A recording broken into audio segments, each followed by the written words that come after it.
The first strike hit like a storm.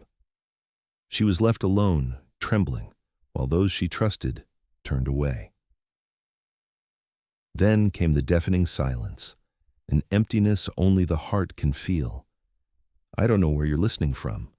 Maybe you're cooking dinner for someone who never says thank you, or washing dishes late at night while everyone else has gone to sleep. It doesn't matter what time it is, but I promise you, today's story will move you.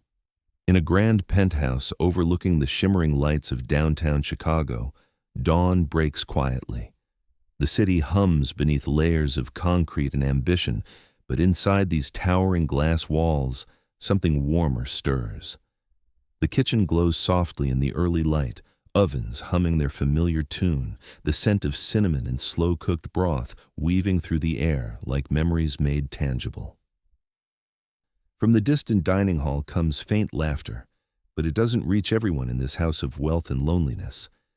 At the heart of this household stands Marie Thompson, a woman whose hands have stirred more than just pots. They've stirred memories, love, and resilience into every dish she's ever prepared.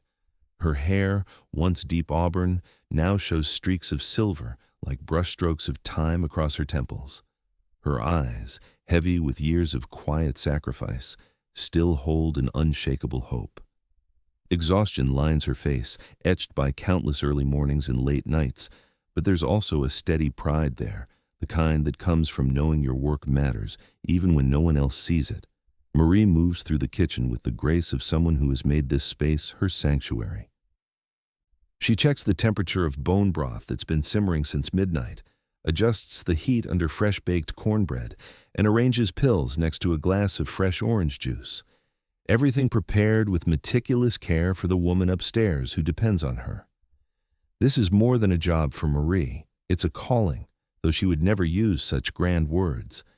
She simply knows that some people need more than food. They need the love that only comes when someone cares enough to make each meal a small act of devotion. For over a decade, Marie has been the invisible foundation of this household, caring for Eleanor Blackwood, the billionaire's elderly mother, a fragile woman, battling both illness and the crushing loneliness that comes with watching your world grow smaller each day. And then there's Thomas Blackwood himself, a tech mogul whose empire spans across 3 continents, whose net worth fluctuates with the stock market but never drops below 9 figures. His investments in emerging cryptocurrency markets and his diversified portfolio of properties from Silicon Valley to Manhattan have made him one of Chicago's most influential business figures.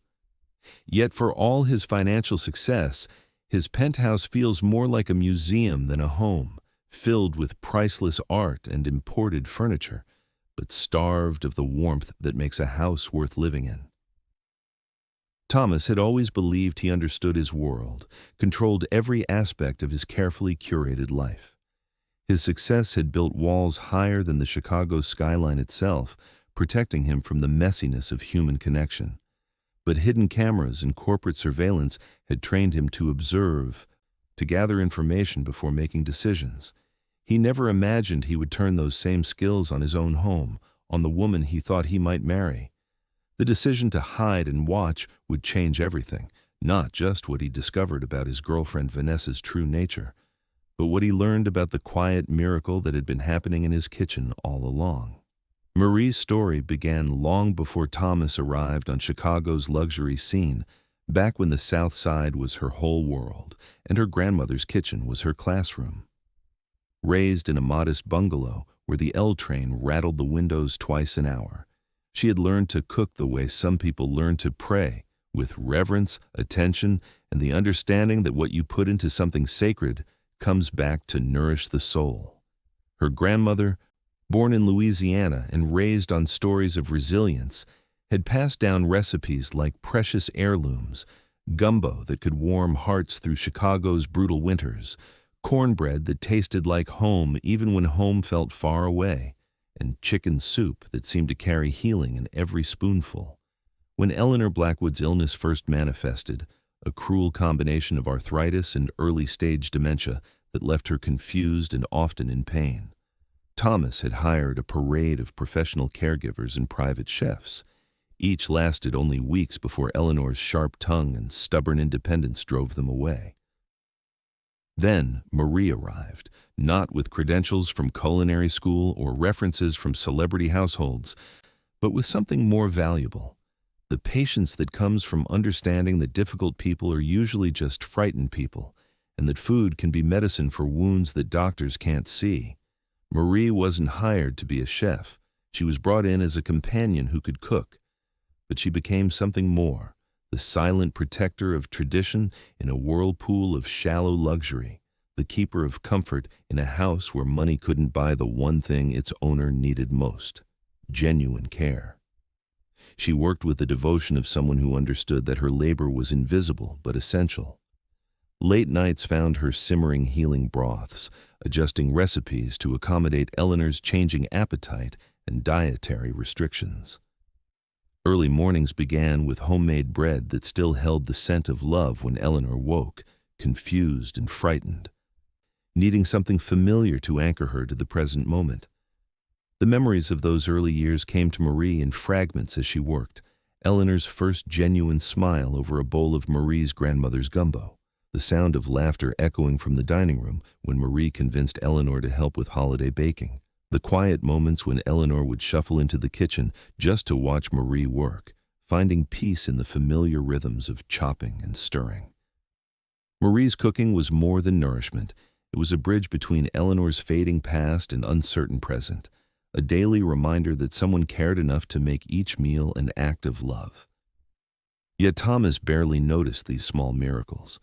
To him, Marie was simply another employee, part of the household infrastructure that kept his life running smoothly while he focused on quarterly earnings reports, board meetings, and the complex financial maneuvers that had built his fortune. His wealth came from recognizing patterns in technology markets, from understanding that the future belonged to those who could anticipate change. But he failed to see the most important pattern in his own home: how his mother's good days always coincided with Marie's patient presence, how the house felt different when Marie's cooking filled it with warmth and purpose. The daily rhythms of Marie's life were punctuated by small cruelties that accumulated like paper cuts, individually insignificant, collectively devastating. Vanessa Morrison, Thomas's girlfriend of 2 years, moved through the penthouse like she already owned it, her designer heels clicking against marble floors as she issued orders with the casual cruelty of someone who had never worked for anything in her life. Vanessa came from old Chicago money, not the entrepreneurial wealth that Thomas had built, but the inherited kind that came with trust funds and country club memberships, the sort of fortune that looked down on anyone who actually worked for their money. "The soup is too salty," Vanessa would announce, barely tasting Marie's carefully prepared butternut squash bisque. "And why does this kitchen always smell like cooking?" She wrinkled her nose as if the aromas of garlic and herbs were somehow offensive, as if the very act of preparing food was beneath the dignity of a house where the monthly mortgage payment could have bought a luxury car. Marie absorbed these comments in silence, her face revealing nothing while her heart registered each slight. Years of serving others had taught her that dignity wasn't something others could take away. It was something you chose to keep, no matter how they tried to strip it from you. When Vanessa complained that anyone can boil rice, Marie simply nodded and adjusted the seasoning, knowing that the woman who spoke those words had likely never cooked a complete meal in her life. The orders came without gratitude, sharp and demanding. "Marie, Thomas's investors are coming for dinner. We need something impressive, not your usual country food." The dismissal in Vanessa's voice was calculated, designed to remind Marie of her place in a hierarchy where birth mattered more than skill, where inherited wealth trumped earned respect. But the unkindest cuts came in the form of invisible slights: being excluded from family celebrations she had helped prepare, watching from the kitchen doorway as others took credit for her work, overhearing conversations where she was discussed like a piece of furniture rather than a person. "The help is getting old," Vanessa mentioned once to Thomas, not caring that Marie was within earshot. "We should find someone younger, more presentable." The word hung in the air like smoke, carrying the implication that Marie's worth was tied to her appearance rather than her decade of faithful service. Through it all, Marie stood steady, her dignity intact and her spirit unbroken. She had learned long ago that the measure of a person wasn't found in how others treated them, but in how they chose to respond to that treatment. Every insult became fuel for her determination to serve with grace, every slight a reminder that her work had value that extended beyond recognition or reward. Then, like a small ray of sunlight piercing storm clouds, Emily Blackwood entered Marie's world. At 7 years old, Thomas's niece possessed the kind of wisdom that sometimes comes to children who have seen too much loss too early. Her parents had died in a car accident the previous year, leaving her in the care of her Uncle Thomas, a man who understood board meetings better than bedtime stories, who could navigate complex financial mergers but struggled with the emotional needs of a grieving child. Emily was drawn to the kitchen's warmth like a moth to flame, seeking refuge from the cold perfection of the penthouse's formal rooms. She would slip away from her tutors and nannies to perch on a stool beside Marie's workspace, her small hands eager to help with simple tasks like stirring batter or arranging herbs. In Marie's presence, Emily found something she had lost when her parents died, the feeling of being seen, understood, and valued for who she was rather than what she represented. "Why do you always hum when you cook?" Emily asked one afternoon, watching Marie knead dough for dinner rolls with practiced hands. Marie smiled, her first genuine smile in weeks. "Because food made with happiness tastes better, sweetheart. My grandmother taught me that." "Will you teach me?" Emily's question carried more weight than its simple words suggested. She wasn't just asking about cooking. She was asking for connection, for the kind of nurturing that had disappeared from her world along with her parents. Marie's answer came in actions rather than words. She guided Emily's small hands through the motions of measuring flour, showed her how to test oil temperature with a wooden spoon, shared the secrets of seasoning that came from intuition rather than recipes. These moments in the kitchen became a sanctuary for both of them. Emily finding the mothering she desperately missed, Marie discovering the joy of sharing knowledge with someone who truly wanted to learn. "Real food isn't measured just by ingredients," Marie whispered to Emily one afternoon as they prepared cookies for Eleanor's afternoon tea. "It's measured by intention. The love you put into it, the care you take with each step, that's what makes all the difference. When you cook for someone, you're giving them a piece of your heart." Emily absorbed these lessons with the seriousness of someone much older, understanding instinctively that Marie was sharing more than cooking techniques. She was passing down a philosophy of service, of finding meaning in caring for others.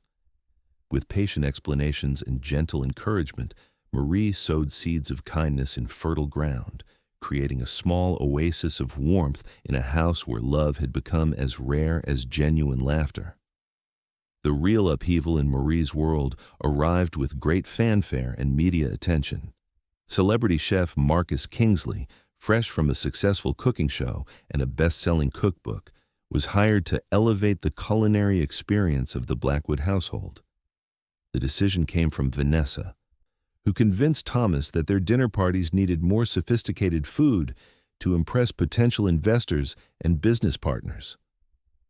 Marcus arrived with an entourage of assistants, boxes of specialty equipment, and an ego that filled the kitchen like smoke from an expensive cigar.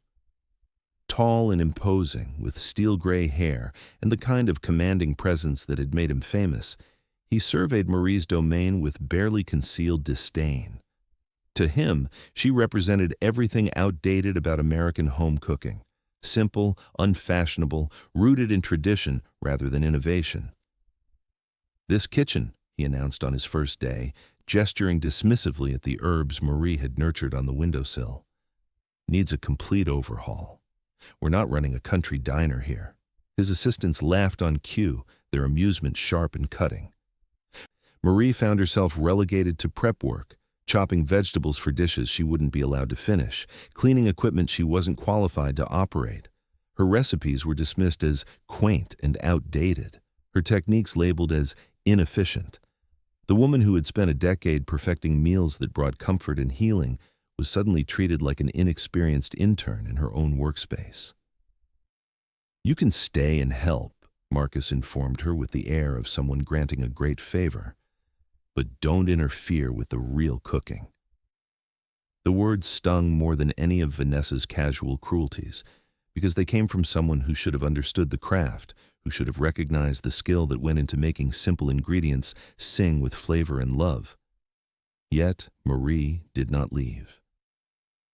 Her loyalty to Eleanor ran deeper than her wounded pride, and she understood that her presence provided stability in a house where everything else seemed to shift based on Thomas's business interests and Vanessa's social ambitions. She stayed on quietly, helping when she could, offering suggestions that were politely ignored, watching as the kitchen she had made her own became a stage for someone else's performance. Tension simmered beneath the polished surface of the household's new routine. Eleanor, confused by the change in her meals and the absence of familiar flavors, became more agitated and difficult. Emily retreated further into herself, sensing the shift in the house's emotional temperature.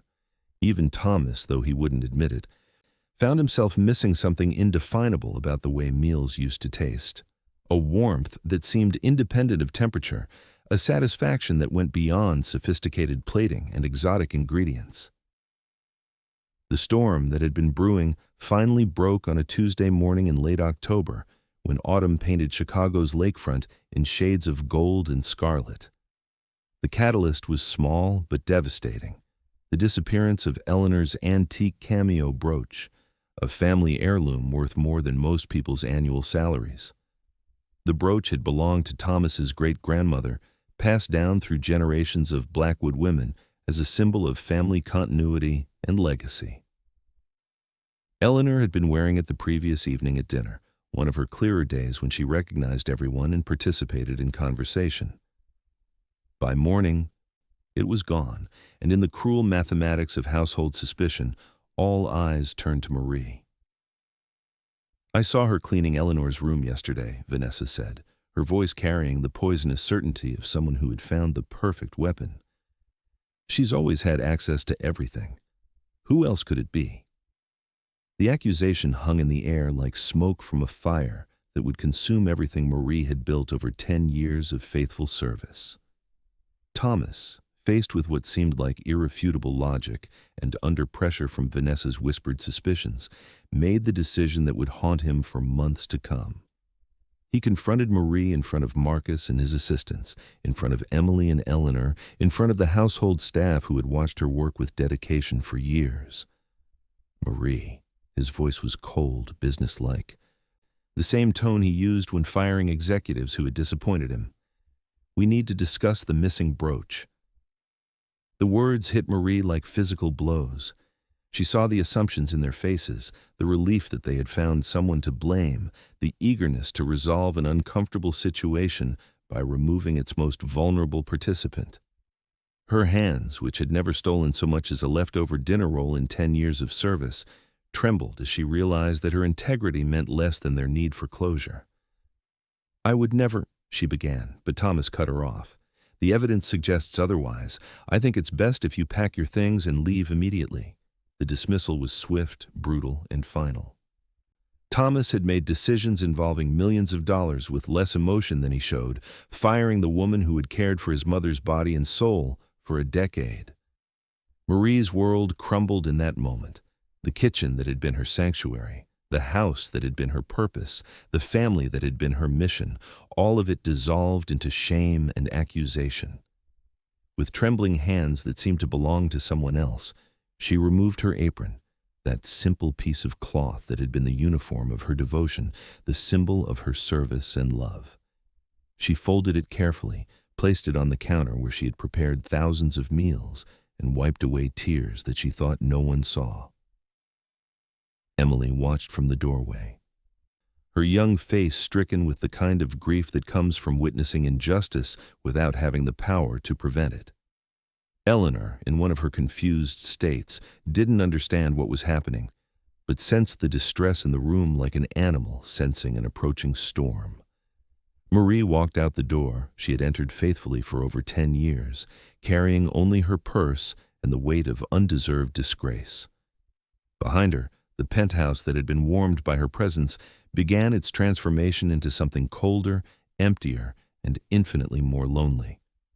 The silence that followed Marie's departure was not the peaceful quiet of contentment, but the hollow absence of something essential.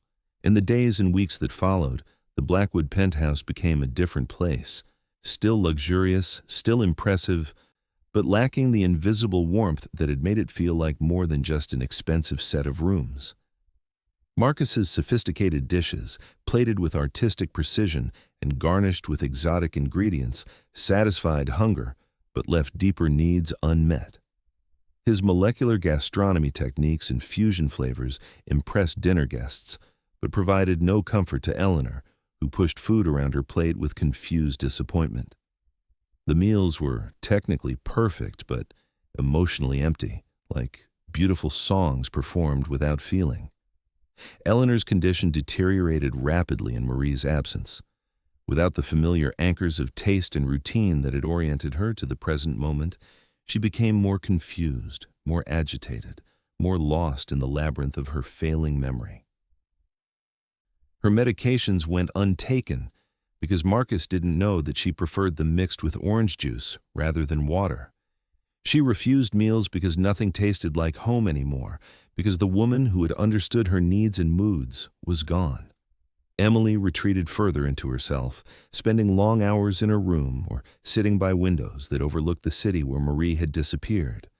Her academic performance suffered as her tutors struggled to engage a child whose emotional foundation had been yanked away without warning or explanation. She stopped asking questions, stopped showing curiosity about the world around her, responses that worried even Thomas, though he attributed her behavior to typical childhood phases rather than recognizing his own role in her pain.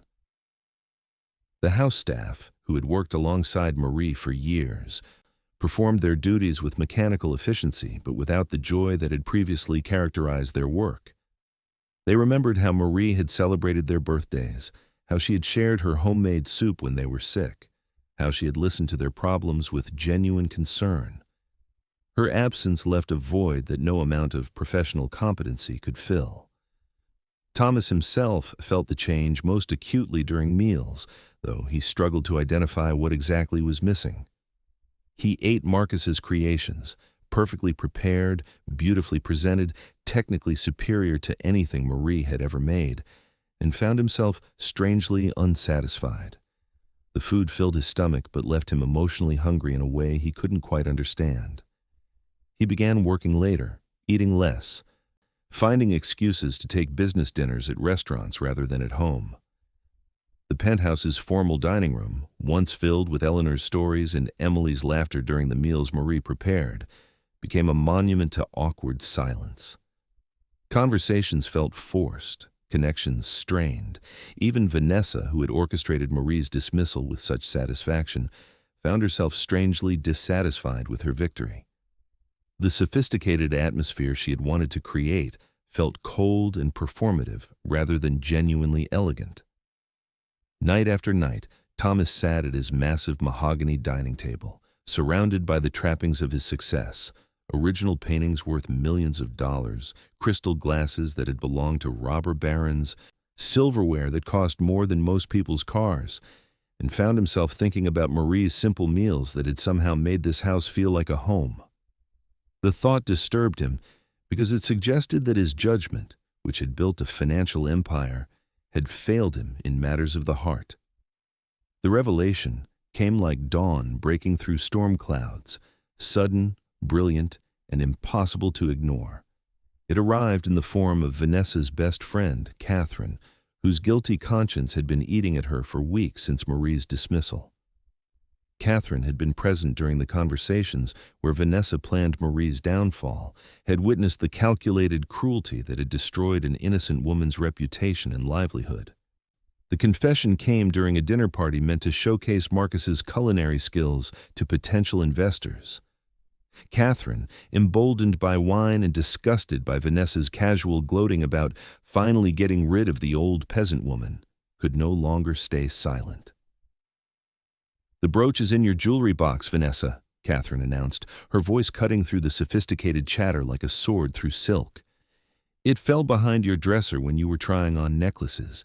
You found it 2 days after Marie left, and you never said anything." The words landed in the dining room like grenades, exploding the carefully constructed narrative that had justified Marie's dismissal. Vanessa's face went white, then red, as she realized that her secret had been exposed in front of the very people she had been trying to impress. The investors. Sophisticated business people who dealt with millions of dollars based on trust and reputation looked at her with the kind of disgust reserved for those who destroy others for personal gain. Thomas felt the blood drain from his face as the full weight of what Catherine had revealed hit him. Marie, patient, faithful, devoted Marie, had been innocent all along. The woman who had cared for his mother with unwavering dedication, who had brought warmth to his cold house, who had nurtured his traumatized niece with gentle kindness. This woman had been destroyed by lies, and he had been the instrument of her destruction. The financial implications were staggering, but the personal cost was infinitely worse. Thomas had built his fortune on his ability to read people, to assess character, to make sound judgments about whom to trust. Yet, he had failed the most basic test of leadership, protecting those who depended on him. He had sacrificed loyalty for expedience, integrity for convenience. That night, while his guests departed in uncomfortable silence, and Vanessa packed her belongings in preparation for a hastily planned vacation, Thomas sat alone in his study, surrounded by the certificates and awards that chronicled his business success. For the first time in years, he saw himself clearly, not as the brilliant entrepreneur the business magazines profiled, but as a man who had become so insulated by wealth that he had lost the ability to recognize genuine worth when it lived under his own roof. The taste of regret was more bitter than any failure he had experienced in the business world. Financial losses could be recovered, market positions rebuilt, investment portfolios restructured. But the trust of someone like Marie, once shattered, might be irreplaceable. He had gained the whole world, as the old saying went, but lost something infinitely more valuable: the devotion of someone who had served him without expecting anything in return except basic respect and human decency. The search for Marie became Thomas's most important mission, more crucial than any merger or acquisition he had ever pursued. His private investigators, accustomed to finding corporate secrets and financial irregularities, suddenly found themselves tasked with locating one humble cook in a city of nearly 3 million people. They found her at Sacred Heart Community Kitchen on Chicago's South Side, not far from the neighborhood where she had grown up. The irony was not lost on Thomas that while he had been dining on $1,000 meals prepared by celebrity chefs, Marie had been feeding the homeless and working poor for nothing more than the satisfaction of serving those who truly needed her help. The community kitchen occupied a converted church basement, its industrial fixtures and mismatched furniture a far cry from the marble and crystal of Thomas's penthouse. But the warmth that had been missing from his home for months was here in abundance, in the laughter of volunteers, the gratitude of those being served, the sense of purpose that filled the space like incense. Marie stood at a massive steel prep table, her silver-streaked hair covered by a hairnet. Her hands, those hands that had stirred love into countless meals, chopping vegetables for soup that would feed 200 people. She had lost weight since leaving the Blackwood house, and her face showed the strain of financial worry and emotional trauma. But there was also something new in her expression, a kind of peace that came from serving people who appreciated her work, who needed what she offered, who saw her as essential rather than expendable. Thomas stood in the doorway for several minutes, watching her work, gathering the courage for what might be the most important conversation of his life. The woman he had wronged so terribly was doing exactly what he should have expected, finding another way to care for others, another kitchen where her gifts would be valued, another place where her presence would make a difference. When he finally approached, Marie looked up with a mixture of surprise and wariness.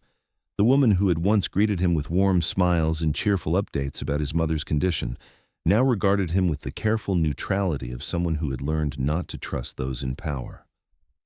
"Hello, Marie," he said, his voice smaller than he remembered it being. The billionaire who could command boardrooms and intimidate competitors found himself struggling for words in front of a woman whose only weapons were integrity and quiet strength. Their conversation was halting at first, filled with awkward pauses and careful politeness.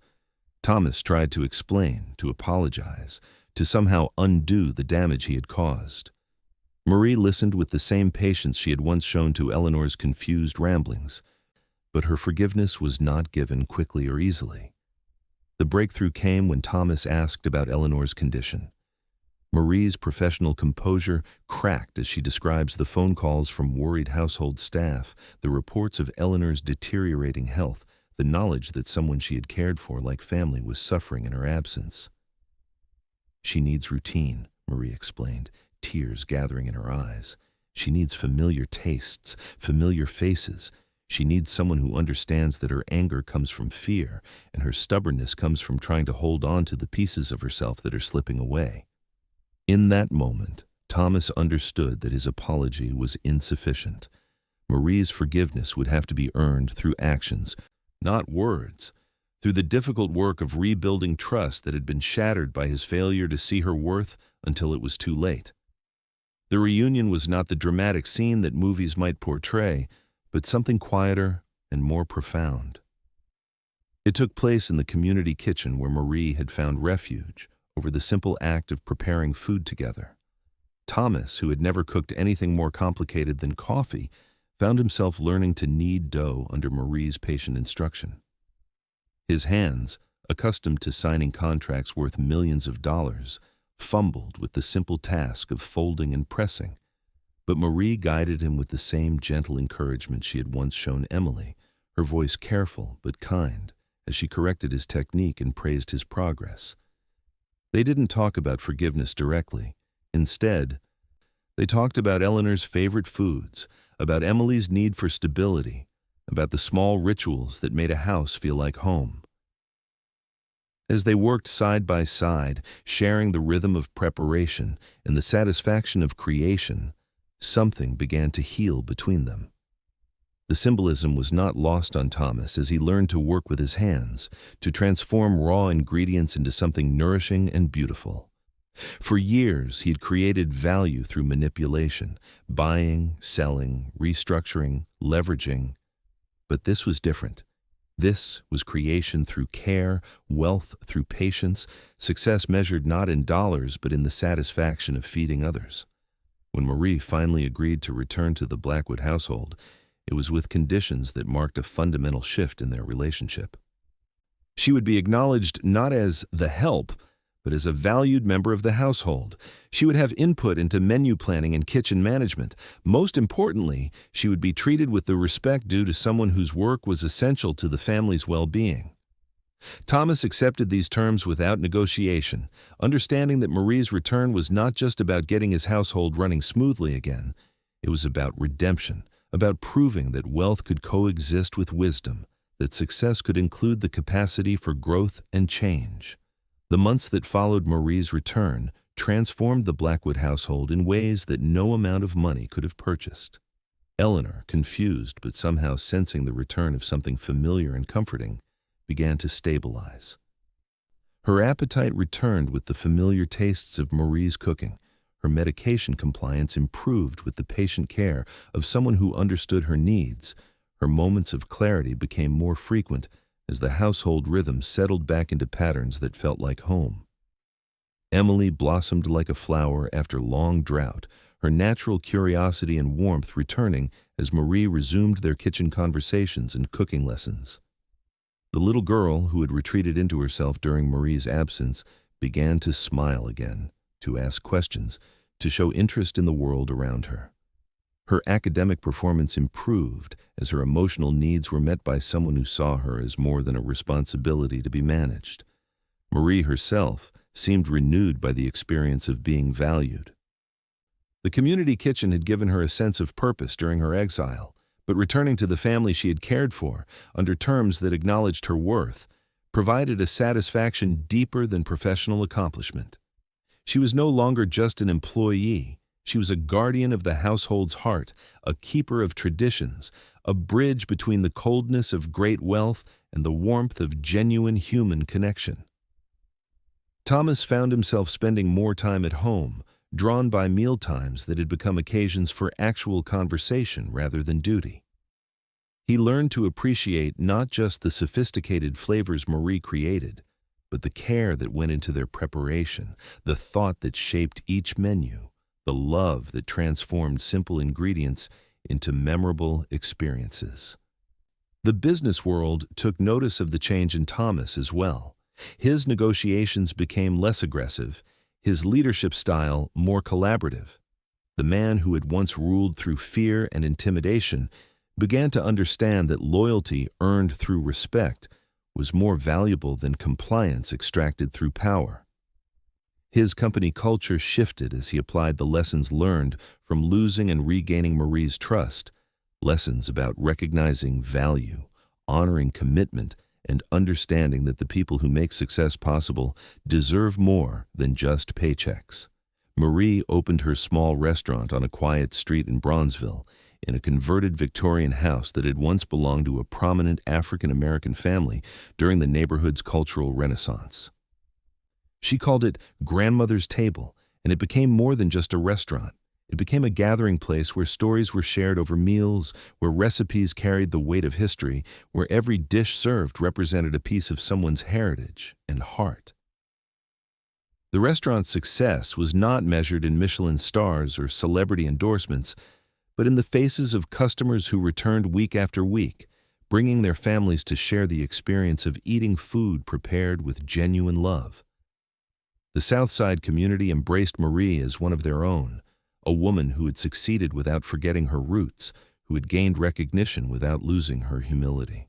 Thomas became a regular customer and quiet investor, not because Marie needed his money, but because supporting her dream was one small way to continue making amends for his past failures. He would sit at the corner table during busy dinners, watching Marie move through her dining room with the grace of someone finally in her element, and feel a complex mixture of pride and regret. Pride in her success, regret that it had taken his betrayal for her to find her way to this place where her gifts were fully appreciated. The neighborhood children, drawn by the aromas that escaped every time the front door opened, would press their faces against the windows to watch Marie work her magic in the open kitchen. She would wave at them, sometimes bringing out samples of cornbread or cookies, treating them with the same kindness she had once shown Emily during their afternoons together. Eleanor, during her clearer days, would insist on being driven to the restaurant to have lunch at Marie's place. These visits became precious landmarks in her declining memory, moments when she could taste the past and feel connected to the woman who had cared for her with such devotion. Marie would sit with her during these visits, helping her navigate the menu, listening to stories she had heard dozens of times, providing the patient attention that Eleanor needed to feel human rather than diminished by her condition. Emily, now older and beginning to think about her own future, spent her school breaks working at the restaurant, learning not just about cooking, but about business, about serving others, about finding purpose through work that matters. Marie became her unofficial mentor, teaching her the same lessons about intention and care that had guided her own career. The success of Grandmother's Table rippled through the community in ways that had nothing to do with profit margins or revenue streams. Marie hired local women who needed work, trained young people who needed skills, partnered with urban farms that supplied fresh vegetables to the neighborhood. Her restaurant became an anchor for economic development that honored the community's character rather than erasing it. Food critics from downtown newspapers began making the journey south to write about this remarkable woman who had turned simple Southern and Midwestern comfort food into something approaching art through the application of love and skill. But Marie was less interested in reviews than in the elderly man who came every Tuesday for the same meal because it reminded him of his late wife's cooking, or the young mother who brought her children, because Marie's mac and cheese was the only thing that could get them to eat vegetables mixed into the cheese sauce. The financial success allowed Marie to expand her community involvement, sponsoring cooking classes for single mothers, supporting the community kitchen where she had found refuge during her darkest period, establishing a scholarship fund for young people who wanted to pursue culinary careers. Her wealth was different from Thomas's. It flowed outward rather than accumulating upward, creating circles of prosperity that lifted others rather than isolating her from the community that had nurtured her gifts. Years later, when business magazines wrote profiles of Thomas's transformation from ruthless corporate raider to thoughtful community leader, they invariably mentioned the role that Marie had played in his personal evolution. But these articles, focused as they were on the powerful and wealthy, missed the more important story. The story of a woman who had refused to let betrayal embitter her, who had turned exile into opportunity, who had demonstrated that true success is measured not in dollars accumulated, but in lives touched and hearts fed. As the seasons changed around grandmother's table, Marie watched her small section of Chicago transform. The corner lot that had been vacant when she opened became a community garden where local families grew vegetables that she bought for her restaurant. The abandoned building across the street was converted into affordable housing for seniors, many of whom became her regular customers. The bus stop outside her front door, once a place where people waited anxiously to escape the neighborhood, became a gathering place where friends met to walk to dinner together. The transformation wasn't just physical, it was emotional and spiritual. Marie had created something that economists call a third place, neither home nor work, but a space where community could flourish, where strangers could become friends, where the simple act of sharing a meal could bridge differences in race, class, age, and experience. During the restaurant's second winter, when Chicago's brutal cold tested everyone's resolve, Marie instituted storm suppers, community meals served at cost to anyone who needed a warm place to eat and good company to share it with. The weekly gatherings drew people from across the South Side, elderly folks on fixed incomes, young families stretching their budgets, workers whose shifts ended too late for regular dinner hours, college students studying at nearby universities. These evenings revealed the depth of Marie's vision for her restaurant. The storm suppers weren't charity in the traditional sense. They were community building, the recognition that everyone deserves dignity along with their daily bread. She served the same quality food to storm supper guests that she prepared for her full-paying customers, understanding that people could tell the difference between kindness and condescension, between genuine care and performative generosity. Emily, now 15 and volunteering regularly at the restaurant, learned these lessons by watching Marie interact with every customer, as if they were an honored guest in her own home. She saw how Marie remembered the names of the homeless veterans who came for storm suppers, how she inquired about their health problems and job searches with the same attention she gave to her wealthiest patrons. "Everyone who walks through that door is carrying something heavy," Marie explained to Emily one evening as they cleaned up after a particularly busy storm supper. "Maybe it's grief, maybe it's loneliness, maybe it's just the weight of working too hard for too little. Our job isn't to fix their problems, it's to give them one place where they can set that weight down for a little while, where they can remember what it feels like to be cared for." The lessons Emily learned at Marie's side went beyond cooking techniques or restaurant management. She was learning about leadership that lifted others up, about success that wasn't measured in personal accumulation but in community transformation, about the revolutionary act of treating every person as worthy of respect and attention. During her junior year of high school, Emily wrote her college application essay about these experiences. She described watching Marie transform not just ingredients into meals, but strangers into friends, emptiness into abundance, despair into hope. The essay earned her admission to several prestigious universities, but more importantly, it helped her understand that her future lay not in following her Uncle Thomas into the world of high finance, but in continuing Marie's work of nourishing communities. Thomas, reading the essay that Emily shared with him before submitting it, felt another wave of gratitude for the woman who had refused to let his betrayal define her. Marie hadn't just survived her exile from his household, she had used it as an opportunity to discover her true calling. The work she was doing now reached far beyond what she could have accomplished within the confines of his penthouse, no matter how comfortable or well compensated that position might have been.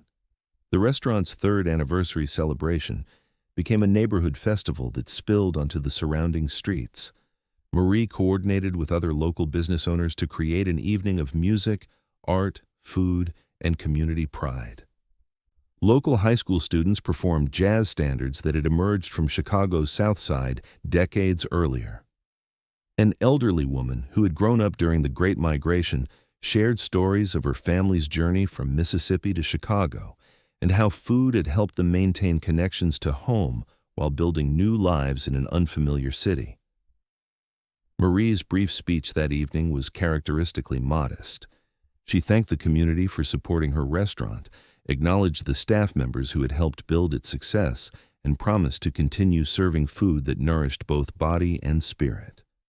But those who knew her well could see the deep satisfaction in her eyes as she looked out over the crowd, faces of every age and background, united by their shared experience of being welcomed and cared for at grandmother's table.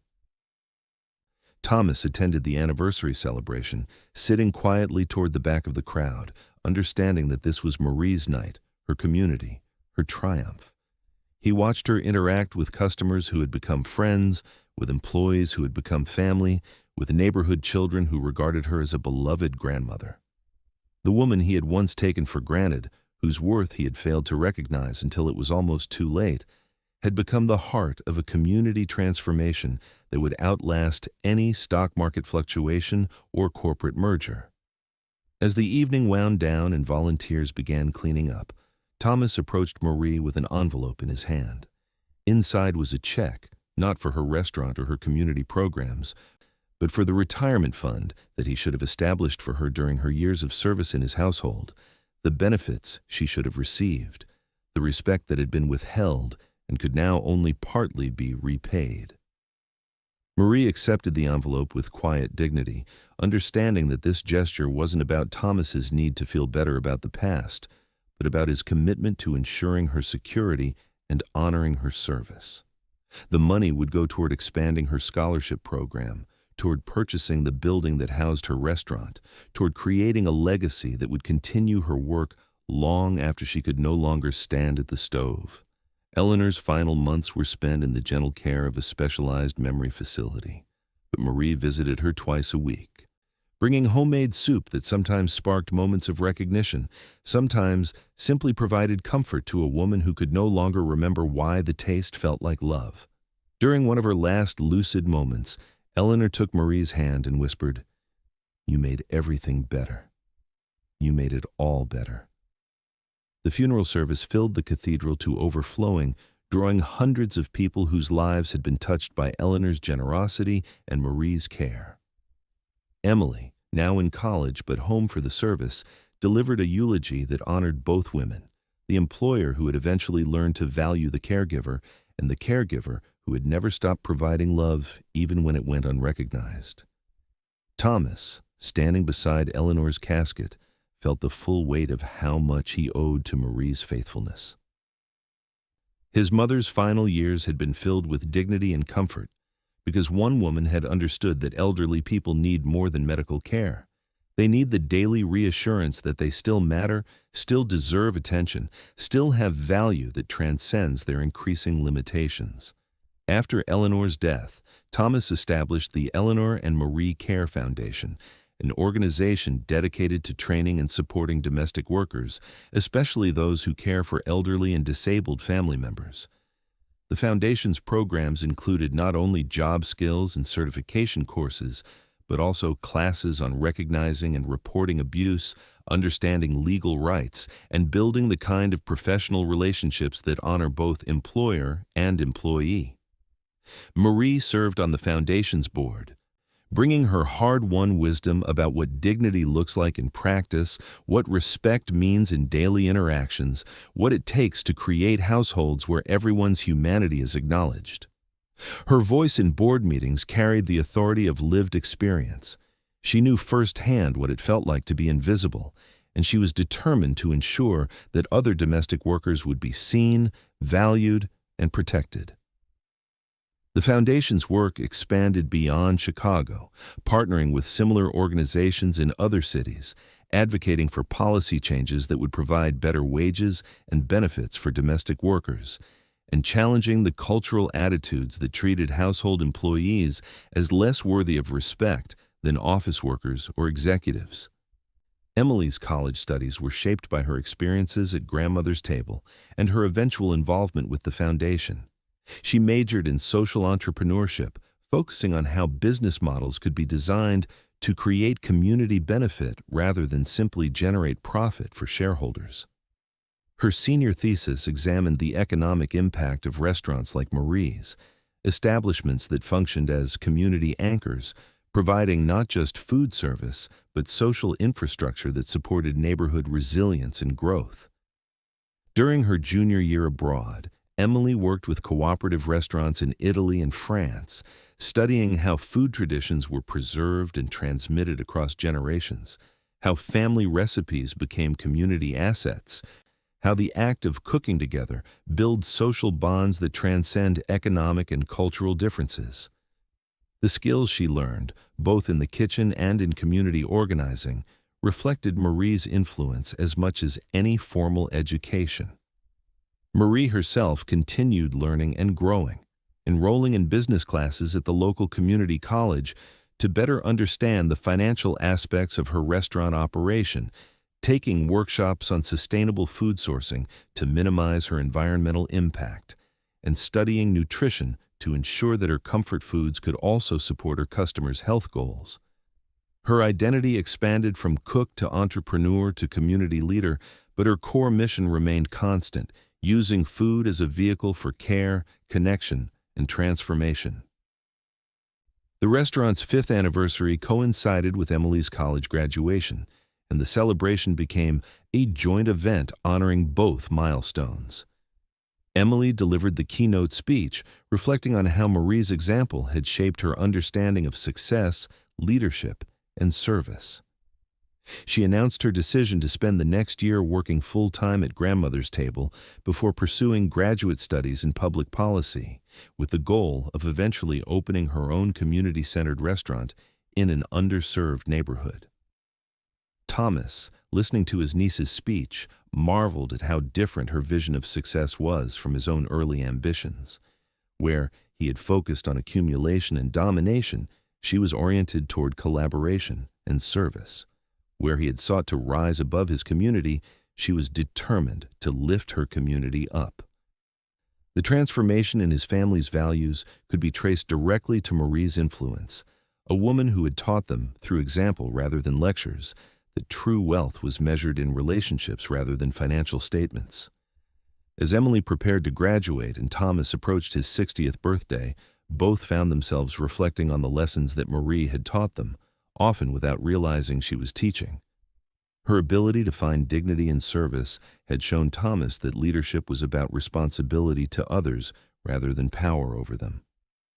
Her capacity to transform exile into opportunity had demonstrated to Emily that setbacks could become the foundation for greater achievements. Her commitment to community had proven to both of them that individual success without collective well-being was ultimately hollow and unsustainable. The story of Marie Thompson, cook, caregiver, community builder, and quiet revolutionary, became a testament to the power of persistence, the value of forgiveness, and the transformative potential of treating every person as worthy of respect and care. Her journey from invisibility to recognition, from betrayal to redemption, from service to leadership, embodied the possibility that anyone could transform their circumstances through dedication, integrity, and an unshakable belief in the power of love, made manifest through daily acts of kindness.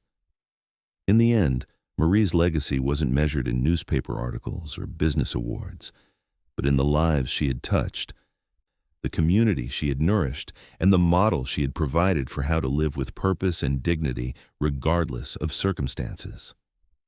Her story reminded everyone who heard it that the most important work is often the most invisible, that the greatest leaders are frequently those who serve without seeking credit, and the true success lies not in what we accumulate for ourselves, but in what we give to others. And you, have you ever cooked for someone who never said thank you? Have you ever felt invisible in your own kitchen, unrecognized for the love you stir into every pot, the care you fold into every loaf of bread? Tell me in the comments about the person who taught you that food is love made visible, or share the story of a meal that meant more than just nutrition to someone you cared about.